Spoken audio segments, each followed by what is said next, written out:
تأمرون بالمعروف وتنہون عن المنکر، تم اچھی باتوں کا حکم دو گے اور بری باتوں سے روکو گے۔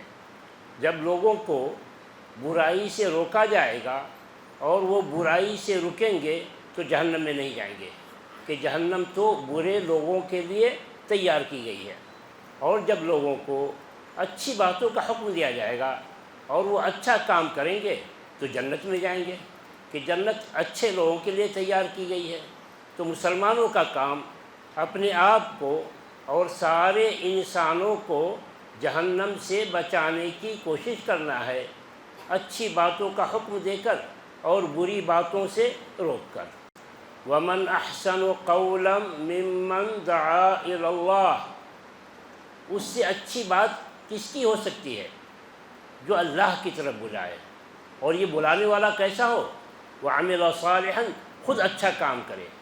وَقَالَ إِنَّنِي مِنَ الْمُسْلِمِينَ، اور کہے بے شک میں مسلمانوں میں سے ہوں۔ قُلْ إِنَّمَا أُمِرْتُ أَنْ أَعْبُدَ اللَّهَ وَلَا أُشْرِكَ بِهِ إِلَيْهِ أَدْعُو، آپ کہہ دیجئے مجھے تو اسی بات کا حکم دیا گیا ہے کہ میں اللہ کی ہی عبادت کروں اور اس کے ساتھ کسی کو شریک نہ کروں، الیہ ادعو، اسی کی طرف لوگوں کو بلاؤں۔ ہماری ساری محنت مسلمانوں میں چل رہی ہے، ہمارے مدرسے مسلمانوں کے لیے، جمعہ کا خطبہ مسلمانوں کے لیے، عید کا خطبہ مسلمانوں کے لیے، آل انڈیا پیمانے پر کرتے اصلاح امت کانفرنس، کس کے لیے؟ مسلمانوں کے لیے۔ غیر مسلم کے لیے آپ کیا کر رہے ہیں؟ آپ سنت کے شیدائی ہیں تو سنت کے شیدائی ہیں تو یہ تو دیکھیے کہ اللہ کے رسول صلی اللہ علیہ وسلم کو غیر مسلموں کو جہنم سے بچانے کی کتنی فکر تھی۔ الحمدللہ رب العالمین، والصلاة والسلام علی سید الانبیاء والمرسلین وعلی آلہ وصحبہ اجمعین، اما بعد۔ اعوذ باللہ من الشیطان الرجیم، بسم اللہ الرحمن الرحیم۔ کنتم خیر امت اخرجت للناس، اس آیت کریمہ میں اللہ تعالیٰ نے مسلمانوں کو کس کام کے لیے پیدا گیا بتایا ہے۔ یعنی مسلمان عام انسانوں کے مانند نہیں ہوگا جو صرف اپنی فکر کرتے ہیں، ایک مسلمان کو اپنے ساتھ ساتھ دوسروں کی بھی فکر کرنی ہے۔ وہ کیا فکر کرنی ہے؟ کہا کنتم خیر امہ، خطاب سارے مسلمانوں سے ہے، کہا جا رہا ہے تم بہترین امت ہو، اخرجت للناس، تم کو پیدا کیا گیا ہے انسانوں کے لیے۔ ایک مسلمان کو صرف اپنی فکر نہیں ہوگی کہ میں کیسے جہنم سے بچ جاؤں، ایک مسلمان کو صرف مسلمانوں کی فکر نہیں ہوگی کہ مسلمان کیسے جہنم سے بچ جائیں، اس کو فکر ہوگی سارے انسانوں کی کہ سارے انسان کیسے جہنم سے بچ جائیں۔ یہ فکر کیسے پوری ہوگی؟ اللہ تعالیٰ نے ترکیب بتائی، تأمرون بالمعروف وتنہون عن المنکر، تم اچھی باتوں کا حکم دو گے اور بری باتوں سے روکو گے۔ جب لوگوں کو برائی سے روکا جائے گا اور وہ برائی سے رکیں گے تو جہنم میں نہیں جائیں گے، کہ جہنم تو برے لوگوں کے لیے تیار کی گئی ہے۔ اور جب لوگوں کو اچھی باتوں کا حکم دیا جائے گا اور وہ اچھا کام کریں گے تو جنت میں جائیں گے، کہ جنت اچھے لوگوں کے لیے تیار کی گئی ہے۔ تو مسلمانوں کا کام اپنے آپ کو اور سارے انسانوں کو جہنم سے بچانے کی کوشش کرنا ہے، اچھی باتوں کا حکم دے کر اور بری باتوں سے روک کر۔ اچھی باتیں تو بہت ساری ہیں، تو سب سے ٹاپ پر کیا ہے؟ ساری اچھی باتوں میں سب سے اچھی بات کیا ہے؟ لوگ مشورے کے لیے بیٹھیں تو اختلاف ہو جائے، اللہ تعالیٰ نے خود ہی متعین کر دیا کہ سب سے اچھی بات کیا ہے۔ کہا وَمَنْ أَحْسَنُ قَوْلًا مِّمَّنْ دَعَا إِلَى اللَّهِ، اس سے اچھی بات کس کی ہو سکتی ہے؟ جو اللہ کی طرف بلائے، اور یہ بلانے والا کیسا ہو؟ وَعَمِلَ صَالِحًا، خود اچھا کام کرے۔ وَقَالَ إِنَّنِي مِنَ الْمُسْلِمِينَ، اور کہے بے شک میں مسلمانوں میں سے ہوں۔ تو ایک مسلمان کا سب سے اچھا کام اللہ کی طرف بلانا ہے۔ اللہ کی طرف بلانے کا کیا مطلب؟ اس کی تشریح یہ آیت کر رہی ہے، کہا اللہ تعالیٰ نے قل انما امرت ان اعبد اللہ ولا اشرک بہ الیہ ادعو، آپ کہہ دیجئے مجھے تو اسی بات کا حکم دیا گیا ہے کہ میں اللہ کی ہی عبادت کروں اور اس کے ساتھ کسی کو شریک نہ کروں، الیہ ادعو، اسی کی طرف لوگوں کو بلاؤں، یعنی میں خود توحید پر قائم رہوں اور توحید کی دعوت دوسروں کو دوں۔ کیوں دوسروں کو دعوت دوں؟ مجھے کیا لینا دینا ہے دوسروں سے؟ وہ الیہ مآب، لوٹ کر اللہ کے پاس جانا ہے۔ اللہ پوچھے گا میں نے جو کام تیرے حوالے کیا تھا کر کے آئے ہو، تو میں کیا جواب دوں گا؟ اس لیے مجھے تو یہ کرنا ہی ہے، لوگ مانیں یا نہ مانیں، اور یہی کام مسلمانوں کے حوالے کیا گیا ہے۔ کہا اللہ تعالیٰ نے قل ہذہ سبیلی ادعو الی اللہ علی بصیرۃ انا ومن اتبعنی، آپ کہہ دیجئے یہی میرا طریقہ ہے کہ میں اللہ کی طرف بلاؤں علی بصیرۃ، پورے علم و یقین کے ساتھ کہ اللہ ایک ہے، وہی سب کا خالق و مالک ہے، عبادت اسی کی جائے۔ یہ کام کون کرے؟ انا ومن اتبعنی، یہ کام میں کروں یعنی رسول کریں، اور ہر وہ شخص جو میری اتباع کرے۔ رسول کی اتباع کرنے والا کون؟ سارے مسلمان۔ اگر کوئی مسلمان کہتا ہے کہ میں اللہ کو ایک مانتا ہوں، میں محمد صلی اللہ علیہ وسلم کو رسول مانتا ہوں، مگر میں اتباع نہیں کر سکتا، اس کا ایمان باطل، اس کا عمل باطل۔ کیا دلیل؟ کہا اللہ تعالیٰ نے یا ایھا الذین آمنوا اطیعوا اللہ واطیعوا الرسول ولا تبطلوا اعمالکم، اے ایمان والو اللہ کی اطاعت کرو اور رسول کی اطاعت کرو اور اپنے عمل کو برباد مت کرو۔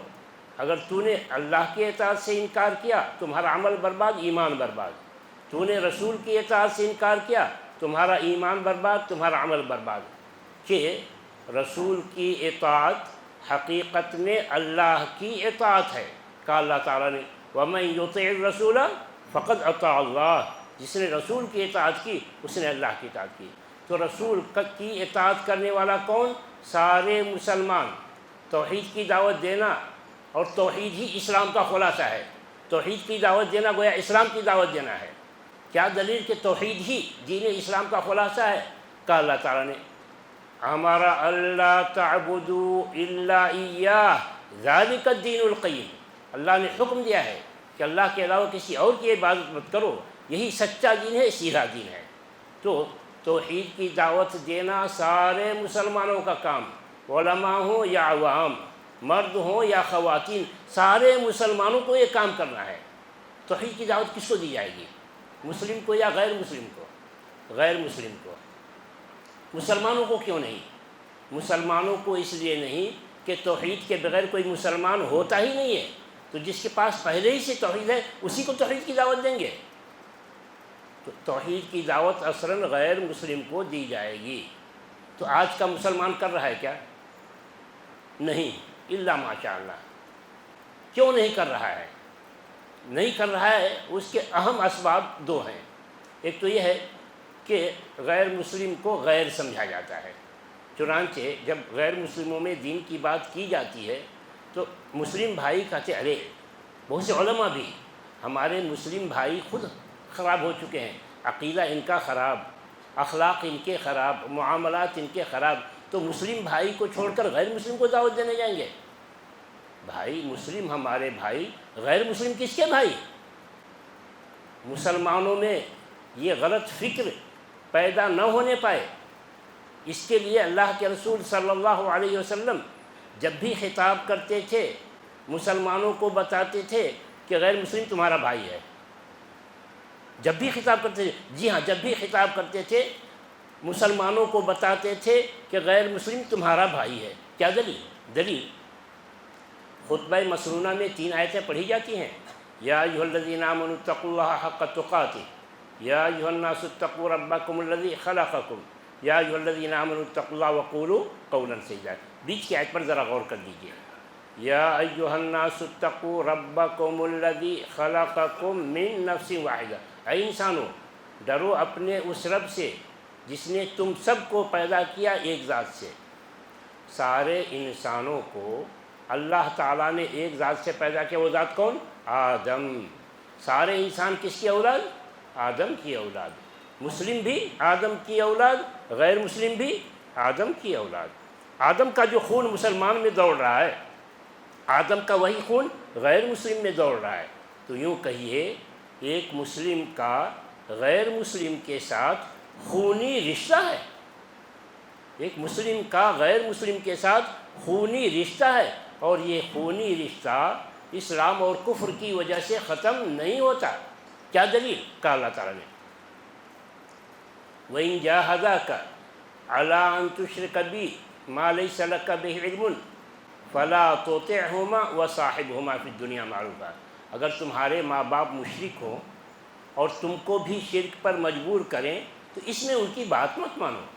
وَصَاحِبْهُمَا فِي الدُّنْيَا مَعْرُوفًا، مگر دنیا کے سلسلے میں ان کے ساتھ اچھا سلوک کرو. کیوں اچھا سلوک کریں؟ وہ ہے مشرک. مشرک ہے تو کیا ہوا؟ باپ باپ ہی رہے گا، ماں ماں ہی رہے گی، بھائی بھائی ہی رہے گا. بات اتنی نہیں کہ سب کے باپ ایک ہیں، ماں بھی ایک ہی ہے. کہا اللہ تعالیٰ نے یا ایھا الناس انا خلقناکم من ذکر و انثیٰ، اے انسانوں ہم نے تم سب کو پیدا کیا، ایک مرد سے وہ کون؟ آدم، اور ایک عورت سے وہ کون؟ حوا. سارے انسان مسلم غیر مسلم سب کے باپ ایک آدم، سب کی ماں ایک حوا. کیسے وہ غیر ہو گئے؟ اور ذرا سوچئے تو ہم کہتے ہیں ہم تو ہیں سنت کے شہدائی، کہتے ہیں نا ہم تو ہیں سنت کے شہدائی. کیسے بھائی سنت کی شہدائی؟ کہتے ہیں دیکھیے ہماری نماز ویسے نہیں ہوتی جیسے اللہ کے رسول پڑھتے تھے. یقیناً. کیا ہمارا روزہ ویسے نہیں ہوتا جیسے اللہ کے رسول رکھتے تھے؟ یقیناً. مگر شروع نماز سے کیوں کرتے ہیں؟ نمبر 1 سے کیوں نہیں کرتے؟ اسلام کا نمبر 1 کیا ہے؟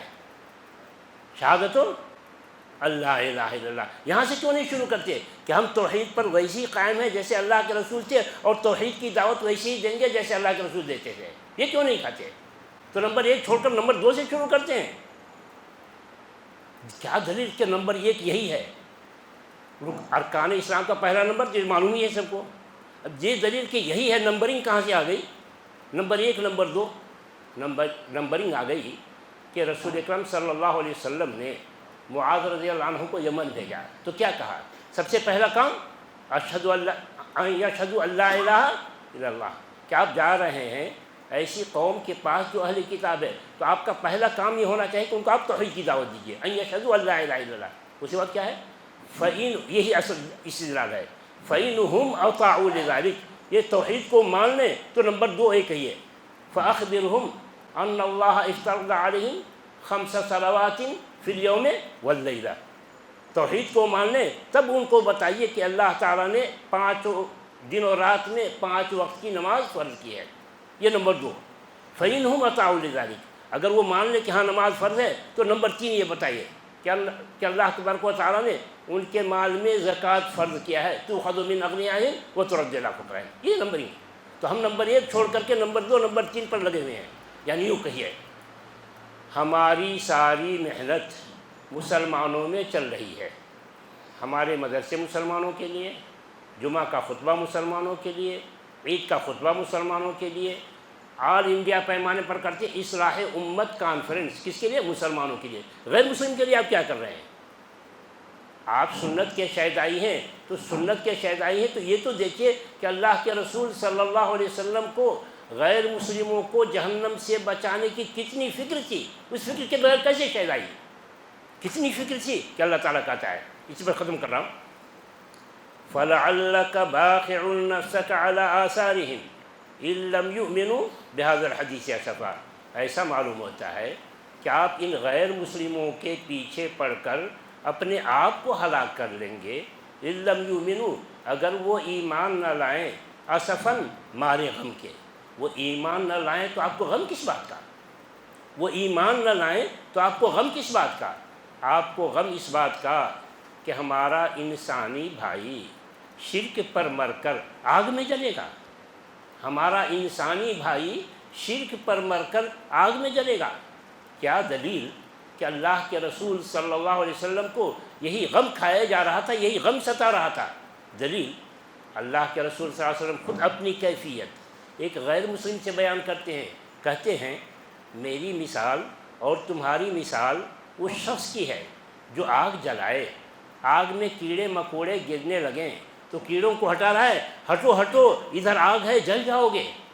رسول کہتے ہیں میری کیفیت ایسی ہی ہے، انی لآخذ بحجزکم عن النار، میں تمہاری کمر پکڑ کے کھینچ رہا ہوں کہ آگے آگ ہے، مرو گے شرک پر جلو گے آگ میں، مرو گے شرک پر جلو گے آگ میں۔ قولوا لا الہ الا اللہ تفلحوا، کہو لا الہ بچ جاؤ گے، قولوا لا الہ الا اللہ تفلحوا، کہو لا الہ بچ جاؤ گے۔ اسی کے لیے ہم پیدا کیے گئے ہیں، اور اس کام سے بے خبر، سنت کے شہدائی کا دعویٰ اور اللہ کے رسول کو ایسی فکر ہے، اس کے بغیر ہم پکے مسلمان نہیں ہو سکتے بھائی۔ ہمارا کام پورا نہیں ہوتا، ہمارا وجود، مقصد وجود پورا نہیں ہوتا۔ بھائی آج سے ہی ٹھان لیجئے کہ وہ تو ہمارے بھائی ہیں، اب ہم ان کو نظر انداز نہیں کریں گے، ہم ان تک دین لے کر پہنچیں گے، توحید کا پیغام سنائیں گے، مانے نہ مانے اس کا کام، ہمارا کام تو پورا ہو گیا۔ اللہ تعالیٰ سے دعا ہے کہ اللہ تبارک و تعالیٰ ہم تمام مسلمانوں کو اپنا مقصد وجود سمجھنے کی توفیق عطا فرمائے، توحید پر قائم رہنے کی توفیق عطا فرمائے، توحید کا پیغام گھر گھر ہر انسان تک پہنچانے کی توفیق عطا فرمائے۔ اللہ تعالیٰ ہمیں ہر اس کام کی توفیق عطا فرمائے جس سے اللہ راضی ہو اور ہمیں جنت نصیب ہو۔ آمین۔ وآخر دعوانا الحمد للہ رب العالمین۔